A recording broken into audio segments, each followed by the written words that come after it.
আকাশে যখন মেঘ করে বর্ষাকালে বজ্রপাত প্রায় সকলের একটা অভিজ্ঞতা আছে। এই বজ্রপাত বা লাইটনিং এর অ্যাকচুয়ালি রিজনটা কি, এটা নিয়ে আজকের একটা ওয়ান শট ভিডিও ডিটেলসে বলার চেষ্টা করব। বিষয়টা জটিল।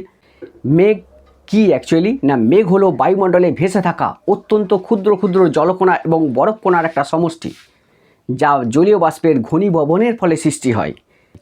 মেঘ যখন বাতাসে ভেসে বেড়ায়, মানে বাতাসে এক স্থান থেকে অন্য স্থানে যায়, তখন মেঘের মধ্যে থাকা এই বরফকণা এবং জলকণার মধ্যে একটা ঘর্ষণ হয়। আমরা জানি যে একটা বস্তু দুটো বস্তুর মধ্যে যদি ঘর্ষণ হয় বা ফ্রিকশন হয়, তখন কি হয়? এদের মধ্যে স্থির তড়িতের সৃষ্টি হয়, মানে একটা বস্তু থেকে অপর বস্তুতে ইলেকট্রনের ট্রান্সফার হয়। মেঘের মধ্যেও একই ঘটনা ঘটে। যখন জলকণা এবং বরফকণা বায়ু প্রবাহের ফলে এক স্থান থেকে অন্য স্থানে যায়, তখন এদের মধ্যে একটা ফ্রিকশন ঘটে। ফলে মেঘের কিছু অংশ কি করে?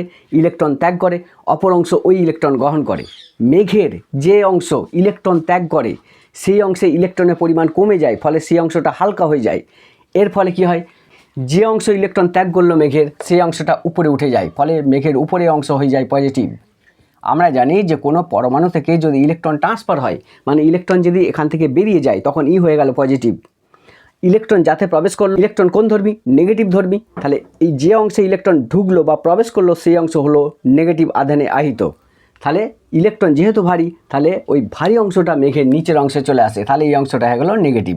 তাহলে মেঘের উপরে অংশ হয় পজিটিভ আর নিচের অংশ হয় নেগেটিভ। কেন হলো আশা করি তোমরা বুঝতে পারলে। এটা ফ্রিকশনের ফলে একটা স্ট্যাটিক ইলেকট্রিসিটি তৈরি হয় বা স্থির তড়িতের সৃষ্টি হয়।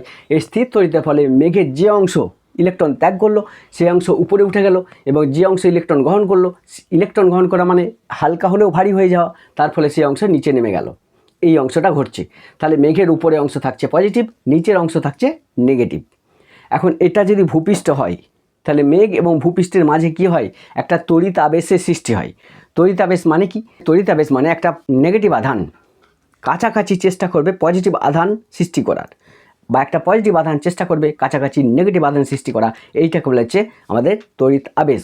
তাহলে এই যে নিচে অংশ হচ্ছে নেগেটিভ, তাহলে ভূপৃষ্ঠের কাছাকাছি অংশে কী সৃষ্টি করবে? না, পজিটিভ সৃষ্টি করবে। তাহলে ভূপৃষ্ঠের ওপরে অংশটা তখন মেঘের তড়িৎ আবেশের ফলে পজিটিভ আধানে আহিত হবে, মানে ভূপৃষ্ঠ হলো পজিটিভ আর মেঘের নিচের অংশ হচ্ছে নেগেটিভ। দেখো, পজিটিভ আর নেগেটিভ এদের মধ্যে কি হবে? একটা আকর্ষণ বল কাজ করবে। আমরা জানি যে মাইনাস এবং প্লাস পরস্পর কী করে? আকর্ষণ করে। তাহলে এদের মধ্যে একটা যেহেতু আকর্ষণ বল কাজ করবে, তাহলে এই আকর্ষণ বলের ফলে এইখানকার নেগেটিভ, মানে মেঘের নেগেটিভগুলো চেষ্টা করবে ভূপৃষ্ঠের পজিটিভের দিকে আজরে পড়ার। এই মাঝখানটায় কী আছে? না, মাঝখানে আছে বায়ুমণ্ডল। কারণ মেঘ এবং ভূপৃষ্ঠ এর মাঝে কী আছে? বাতাস আছে, যার ফলে বাতাসের এই যে অণুগুলো এর উপর একটা চাপ পড়বে বা প্রেসার পড়বে। কারণ মেঘের নেগেটিভগুলো একসঙ্গে চেষ্টা করবে ভূপৃষ্ঠের পজিটিভের উপর আজরে পড়বো। তাহলে বায়ুর একটা যদি পরমাণু হয়, তাহলে এই বায়ুর পরমাণুতে মনে করো, আমি সিম্পল বলছি, যে মাঝে যে আছে সেটা হচ্ছে নিউক্লিয়াস। কারণ একটা পরমাণু ঠিক মাঝখানে অতি ক্ষুদ্র পরিসর স্থান, যেখানে সমস্ত ভরটা কনসেন্ট্রেট অবস্থায় থাকে, সেই স্থানটাকে বলছি নিউক্লিয়াস। অর্থাৎ নিউক্লিয়াস থাকে কি? পরমাণু ঠিক মিডল পজিশানে। আর ঠিক বাইরে মনে করো একটা মাত্র ইলেকট্রন আছে। এয়ার মলিকুলের ইলেকট্রনটাকে ভূপৃষ্ঠ কী করবে? আকর্ষণ করবে, কারণ প্লাস মাইনাসকে টানবে। আবার দেখো, মেঘের মধ্যে কি আছে? নেগেটিভ। তার নেগেটিভ কি করবে? এই ইলেকট্রনটাকে কি করবে? বিকর্ষণ করবে। তাহলে এয়ার মলিকুলটাকে মেঘের যে নেগেটিভ আধান সে কী করবে? বিকর্ষণ করবে। আর ভূপৃষ্ঠের পজিটিভ আধান কী করবে? আকর্ষণ করবে। যার ফলে এয়ার মলিকুল থেকে ইলেকট্রনটা কী হবে? না, ছিটকে বেরিয়ে চলে আসবে। তাহলে ইলেকট্রনটা ছিটকে মনে করো বেরিয়ে চলে এলো। তাহলে ওই যে ইলেকট্রনটা ছিটকে বেরিয়ে এলো, ওই ইলেকট্রনটা কী করবে? পরবর্তী যে এয়ার মলিকুল আছে, মানে বাতাসের যে পরমাণুগুলো আছে, সেই পরমাণুর মধ্যে থাকা ইলেকট্রনকে কী করবে? বিকর্ষণ করবে। কারণ ইলেকট্রনকে বিকর্ষণ করে, যার ফলে কী হবে? এখান থেকে ইলেকট্রনটা ছিটকে বেরিয়ে যাবে। এর ফলটা কি দেখা যাচ্ছে? বলছে একটা ইলেকট্রন থেকে, তাহলে ওই যে এয়ার মলিকুল থেকে যে ইলেকট্রনটা বেরালো, সেই ইলেকট্রনটা কী করবে? না, অন্য বায়ুর একটা ইলেকট্রনকে এও কী করবে? না, বিচ্ছিন্ন করবে। যার ফলে একটা ইলেকট্রন থেকে আরেকটা ইলেকট্রন সৃষ্টি হবে, মানে দুটো ইলেকট্রন। এইভাবে কী হবে? না, বাতাসটা আস্তে আস্তে যত নিচের দিকে নামতে থাকবে, তত বাতাসের অণুগুলো থেকে প্রচুর পরিমাণ ইলেকট্রন বেরিয়ে যাবে, মানে নির্গত হবে। ফলে বায়ুমণ্ডলটা আস্তে আস্তে আয়নিত হয়ে যাবে। এই যে বাতাসটা আস্তে আস্তে যে আয়নিত হয়ে গেল, এই আয়নিত অবস্থাটাকে বলছি ইলেকট্রিক ব্রেকডাউন। এই ইলেকট্রিক ব্রেকডাউনের ফলে কী হয়? না, এখানে প্রচুর পরিমাণ নেগেটিভ আধানের সৃষ্টি হয়। যে এই যে ফ্রি ইলেকট্রনের পরিমাণ যত বাড়তে থাকে, ইলেকট্রন কোন ধর্মী? না, নেগেটিভ ধর্মী। খুব কাছাকাছি যখন ইলেকট্রনগুলো চলে আসে, খুব কাছাকাছি, তখন ভূপৃষ্ঠের পজিটিভগুলো আস্তে আস্তে উপর দিকে উঠতে থাকে। এই যে ভূপৃষ্ঠের পজিটিভ আস্তে আস্তে উপর দিকে উঠার যে ঘটনা, এই ঘটনাটাকে বলা হচ্ছে স্টিমার। তাহলে স্টিমার কি না, ভূপৃষ্ঠের পজিটিভ আস্তে আস্তে উপরের দিকে উঠতে থাকে, কারণ না মেঘের নেগেটিভগুলো যত নিচের দিকে নামতে থাকে আমরা জানি নেগেটিভ পজিটিভকে কী করবে, আকর্ষণ করবে, যার ফলে ভূপৃষ্ঠের পজিটিভগুলো আস্তে আস্তে উপর দিকে উঠতে থাকে। এই যে ভূপৃষ্ঠের পজিটিভ আস্তে আস্তে উপর দিকে উঠার যে ঘটনা, এটা বলছে আমাদের স্টিমার। এবারে কি হয় বলছে, এর ফলে কি সৃষ্টি হয় বলছে, এর ফলে একটা পজিটিভ একটা নেগেটিভের সঙ্গে কী হয়, মিলিত হয়ে যায়। তা পজিটিভ আর নেগেটিভের মধ্যে যখনই মিলিত হয়ে যায় তখন কি হয়, ডিসচার্জিং হয়। এই জন্য মেঘের মধ্যে আমরা দেখতে পাই যে ব্রাঞ্চের আকারে যখন বিদ্যুৎ চমকায় তখন কি দেখি, ব্রাঞ্চের আকারে মেঘের মধ্যে ঘটে আলোর ঝলকানি সৃষ্টি হয়। এই ব্রাঞ্চের আকারে আলোর ঝলকানি কেন সৃষ্টি হয়, এটা অ্যাকচুয়ালি কি না, এই ব্রাঞ্চের আকারে আলোর যে ঝলকানিটা আমরা মেঘের মধ্যে দেখতে পাই, এটা হলো অ্যাকচুয়ালি কি না স্টেপ লিডার, মানে মেঘের যে ইলেকট্রনগুলো ওই ব্রাঞ্চের আকারে পথে অ্যাকচুয়ালি ভূপৃষ্ঠে নেমে আসে। যখনই ভূপৃষ্ঠে নেমে এলো তখন ভূপৃষ্ঠের পজিটিভগুলো আস্তে আস্তে উপর দিকে উঠতে থাকে। এই ঘটনাটাকে বলা হচ্ছে কি না স্টিমার। এখন পজিটিভ আর নেগেটিভ মানে ভূপৃষ্ঠের পজিটিভ আর নেগেটিভ যখন একসঙ্গে মিলিত হয়ে গেল তখন কি হলো না, এই রাস্তাটা পরিষ্কার হয়ে গেল। তখন কি হবে না, মেঘের টোটাল যে ইলেকট্রনগুলো আছে তীব্র গতিবেগে নিচের দিকে নেমে আসবে। তাহলে যখন এই ভূপৃষ্ঠের পজিটিভ অর্থাৎ যখন স্টিমার ঘটে মানে ভূপৃষ্ঠের পজিটিভগুলো মেঘের নেগেটিভের সঙ্গে মিলিত হয় তখন কি হয়, ডিসচার্জিং হয়, একটা আলোর ঝলকানি সৃষ্টি হয়। এবং যখনই রাস্তাটা পরিষ্কার হয়ে গেল মানে প্লাস আর মাইনাস একসঙ্গে মিশে গেল তখন কি হবে না, দ্রুত হারে মেঘের যে ইলেকট্রনগুলো আছে সেই ইলেকট্রনগুলো তীব্র গতিবেগে ভূপৃষ্ঠের উপর আছড়ে পড়ে, যার ফলে একসঙ্গে অসংখ্য ইলেকট্রন ভূপৃষ্ঠে যদি আছড়ে পড়ে তাহলে আমরা জানি ইলেকট্রন যেদিকে যায় তার বিপরীত দিকে কী হয়, একটা তড়িৎ প্রবাহের সৃষ্টি হয়। তাহলে মেঘের ইলেকট্রনগুলো তীব্র গতিবেগে ভূপৃষ্ঠের উপর যখনই আসছে তখন ভূপৃষ্ঠ থেকে কি হয় না, মেঘের দিকে একটা তীব্র তড়িৎ প্রবাহ ঘটে। এই ঘটনাটাকে বলছে রিটার্ন স্ট্রোক। রিটার্ন স্ট্রোকের ফলে ভূপৃষ্ঠ থেকে মেঘের দিকে একটা তীব্র তড়িৎ প্রবাহ ঘটে। এই তড়িৎ প্রবাহটাই হচ্ছে বজ্রপাত বা লাইটনিং। এই বজ্রপাতের সময় একটা তীব্র একটা আলোর ঝলকানি সৃষ্টি হয়। এই আলোর ঝলক যার টেম্পারেচার হলো 30,000 ডিগ্রি সেলসিয়াসের আপ, সূর্যের যে টেম্পারেচার আছে সূর্য পৃষ্ঠে সে তার থেকে 5 থেকে 6 গুণ বেশি। এই তীব্র তড়িৎ প্রবাহের ফলে এখানকার যে বাতাসটা অত্যন্ত হিট হয়ে যায়, যেহেতু 30,000 ডিগ্রি সেলসিয়াস মানে অত্যন্ত হিট হয়ে যায়। তাহলে হঠাৎ করে বাতাস যদি হিট হয়ে যায় তাহলে কি হয় না, হঠাৎ বাতাসটা গরম হওয়ার ফলে বাতাসটা এক্সপ্লেন হতে চায় মানে ছড়িয়ে পড়তে চায়, যার ফলে বাতাসের একটা স্তর অপর স্তরের উপর একটা তীব্র ধাক্কা মারে। এই ধাক্কা মারার ফলে বাতাসটা ভাইব্রেশন হয়, এই ফলে একটা বিকট শব্দ আমরা শুনতে পাই। এই জন্য বজ্রপাতের ফলে একটা বিকট শব্দ আমরা শুনতে পাই। আর যেহেতু এই শব্দ এবং রিটার্ন স্ট্রোক মানে বজ্রপাত একসঙ্গে ঘটে তাহলে আলোর গতিবেগটা 3 × 10⁸ মিটার পার সেকেন্ড, শব্দের গতিবেগ সেখানে হচ্ছে 340 মিটার পার সেকেন্ড, অর্থাৎ লাইটের ভেলোসিটি শব্দের তুলনায় বহু গুণ বেশি। এই জন্য আলোর ঝলকানিটা আমরা আগে দেখতে পাই, তারপরে শব্দটা আমরা শুনতে পাই। আলটিমেট কী দাঁড়ালো, বজ্রপাত জিনিসটা অ্যাকচুয়ালি কি, মেঘটা কি, মেঘ হলো বায়ুমণ্ডলে ভেসে থাকা অত্যন্ত ক্ষুদ্র ক্ষুদ্র জলকণা এবং বরফকণার একটা সমষ্টি যা জলীয় বাষ্পের ঘনীভবনের ফলে সৃষ্টি হয়। মেঘ যখন বাতাসে ভেসে বেড়ায় বায়ু প্রবাহের ফলে তখন মেঘের মধ্যে থাকা জলকণা এবং বরফকণার মধ্যে একটা ঘর্ষণ হয়। আমরা জানি যে দুটো বস্তুর মধ্যে যদি ঘর্ষণ হয় তাহলে কী হয়, একটা বস্তু থেকে অপর বস্তুতে ইলেকট্রন ট্রান্সফার হয়, মানে এর ফলে স্থির তড়িতের সৃষ্টি হয়। মেঘের মধ্যে এটাই ঘটে। মেঘ যখন বায়ু প্রবাহের ফলে এক স্থান থেকে অন্য স্থানে যায় তখন মেঘের মধ্যে থাকা জলকণা এবং বরফকণার মধ্যে একটা ঘর্ষণ বা ফ্রিকশন হয়। এর ফলে মেঘের কিছু অংশ ইলেকট্রন ত্যাগ করে, কিছু অংশ ইলেকট্রন গ্রহণ করে।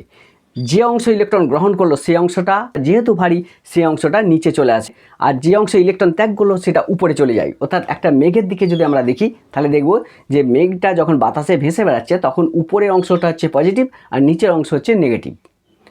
আমরা জানি তাহলে মেঘের একটা বড় মেঘ, একটা বৃহৎ মেঘ যদি ভূপৃষ্ঠের উপর দিয়ে উড়ে যায় তখন এই মেঘের নিচের টোটাল অংশটা কি আছে, নেগেটিভ।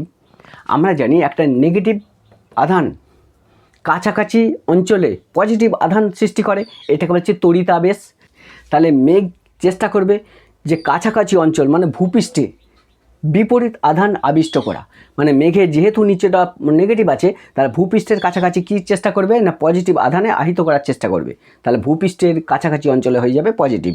এবারে কী হবে না মেঘের নেগেটিভ ভূপৃষ্ঠের পজিটিভ পরস্পরকে কী করবে আকর্ষণ করবে। আমরা জানি যে প্লাস এবং মাইনাস পরস্পরকে কী করে আকর্ষণ করে, তাহলে মেঘের নেগেটিভ এবং ভূপৃষ্ঠের পজিটিভ পরস্পরকে আকর্ষণ করবে। মাঝে কে আছে বাতাস আছে, তাহলে বায়ুমণ্ডলের উপর একটা প্রচণ্ড প্রেসার পড়বে, চাপ পড়বে, যার ফলে বায়ুমণ্ডলের যে পরমাণুগুলো আছে বাতাসের যে পরমাণু, সেই পরমাণু থেকে কী হবে না ইলেকট্রন নির্গত হয়ে যাবে, মানে ইলেকট্রন ট্রান্সফার হয়ে যাবে। একটা পরমাণু থেকে এয়ার মলিকুলের একটা পরমাণু থেকে যদি ইলেকট্রন বেরিয়ে যায়, ইলেকট্রন মনে করে একটা এয়ার মলিকুল থেকে বেরিয়ে গেল, যখনই ইলেকট্রন বেরিয়ে গেলে ইলেকট্রন কোন ধরবে নেগেটিভ, পাশাপাশি আরও এয়ার মলিকুল আছে, তাহলে এই নেগেটিভ অন্য এয়ার মলিকুলের যে নেগেটিভ তাকে কী করবে বিকর্ষণ করবে, যার ফলে একটা ইলেকট্রন কী করবে অন্য এয়ার মলিকুলের ইলেকট্রনকে এখান থেকে ছিটকে বের করে দিবে। তাহলে একটা ইলেকট্রন কী করবে না একটা ইলেকট্রন থেকে দুটো ইলেকট্রন সৃষ্টি হবে। প্রতিটা ইলেকট্রন এইভাবে একটা করে এয়ার মলিকুল থেকে একটা করে ইলেকট্রন ট্রান্সফার করে, অর্থাৎ আস্তে আস্তে উপর থেকে নিচের দিকে যত নামতে থাকবে তত কী হবে না ইলেকট্রনের সংখ্যাটা বাড়তে থাকবে। এই ইলেকট্রনটা কোথা থেকে আসছে না বায়ুর যে ইলেকট্রন, বায়ুমণ্ডলের যে ইলেকট্রন, সেই ইলেকট্রনগুলো, অর্থাৎ বাতাসটা আস্তে আস্তে নিচের দিকে যত নামতে থাকবে তত আয়নিত হয়ে যাবে। এই যে বাতাসটা স্টেপ বাই স্টেপ আয়নিত হয়ে যাওয়ার ঘটনা, সেইটাকে বলেছে ইলেকট্রিক ব্রেকডাউন। এই ইলেকট্রিক ব্রেকডাউনের ফলে কি হয় না মেঘের যে নেগেটিভগুলো, বায়ুটা যেই আয়নিত হয়ে গেল, তাহলে আয়নিত বাতাস তো ওই সুপরিবাহী, তাহলে মেঘের ইলেকট্রনগুলো ওই আয়নিত বাতাসের মধ্য দিয়ে আস্তে আস্তে নিচের দিকে নামতে থাকে। এই কারণে আমরা দেখতে পাই যখন বিদ্যুৎ চমকায় তখন কী হচ্ছে ব্রাঞ্চের আকার একটা আলোর ঝলকানি সৃষ্টি হয়। ব্রাঞ্চের আকারে আলোর ঝলকানিটা অ্যাকচুয়ালি কি মেঘের ইলেকট্রনগুলো ওই পথে ভূপৃষ্ঠের দিকে আসছে, এইটার জন্যই কিন্তু ওই ব্রাঞ্চের আকারে যে আলোর যে ঝলকানি এটা আমরা দেখতে পাই। এই ঘটনাটাকে বলেছে স্টেপ লিডার, অর্থাৎ ব্রাঞ্চের আকারে মেঘের ইলেকট্রনগুলো আস্তে আস্তে নিচের দিকে নামতে থাকে। এই পদ্ধতিটা কী বলেছে আমাদের স্টেপ লিডার। এই স্টেপ লিডার ফলে কি হয় না মেঘের ইলেকট্রনগুলো আস্তে আস্তে নিচের দিকে নামতে থাকে।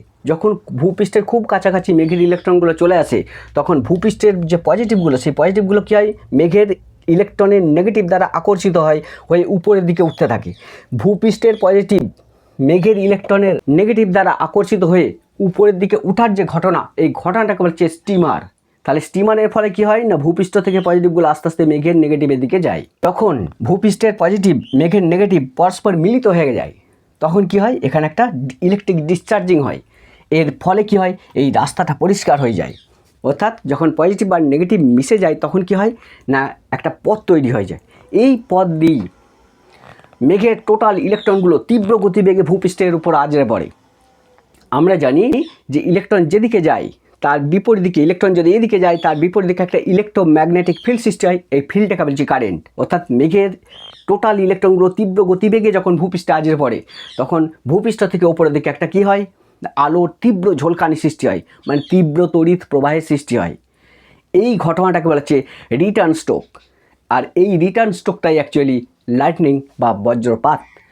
এই রিটার্ন স্ট্রোকের ফলে কি হয় হঠাৎ করে আমরা একটা তীব্র আলোর ঝলকানি দেখতে পাই উপর থেকে নিচে পর্যন্ত, এইটাই হচ্ছে বজ্রপাত। এই বজ্রপাতের সময় এখানকার যে টেম্পারেচার সৃষ্টি হয় সেটা হচ্ছে 30,000 ডিগ্রি সেলসিয়াসের অ্যাবাভ, আরও বেশি। সূর্যপৃষ্ঠের যে টেম্পারেচার তার থেকে 5 থেকে 6 গুণ বেশি। এই হিউজ টেম্পারেচারের ফলে এখানকার বাতাস যেটা আছে সেই বাতাসটা কী হয় প্রচণ্ড উত্তপ্ত হয়ে ওঠে। এই উত্তপ্ত বাতাস কী হয় না পার্শ্ববর্তী বাতাসে স্প্রেড হতে চায়, কে ছড়িয়ে পড়তে চায়, মানে যার ফলে পাশাপাশি বায়ু স্তরের উপর একটা তীব্র চাপ সৃষ্টি করে। ফলে পাশাপাশি বায়ু স্তর কী হয় না ভাইব্রেশন হয়, ভাইব্রেটের ফলে একটা বিকট আওয়াজ আমরা শুনতে পাই বজ্রপাতের সময়। আশা করি এই টোটাল বিষয়টা তোমরা জানলে, যদিও বিষয়টা জটিল আমি বলার চেষ্টা করলাম। একটু ভালো করে যে দেখো তাহলে কেন বজ্রপাত হচ্ছে, এর মধ্যে লুকিয়ে থাকা যে রিজন, সেই রিজনটাই আমি একটু তোমাদেরকে হালকা করে বলার চেষ্টা করলাম।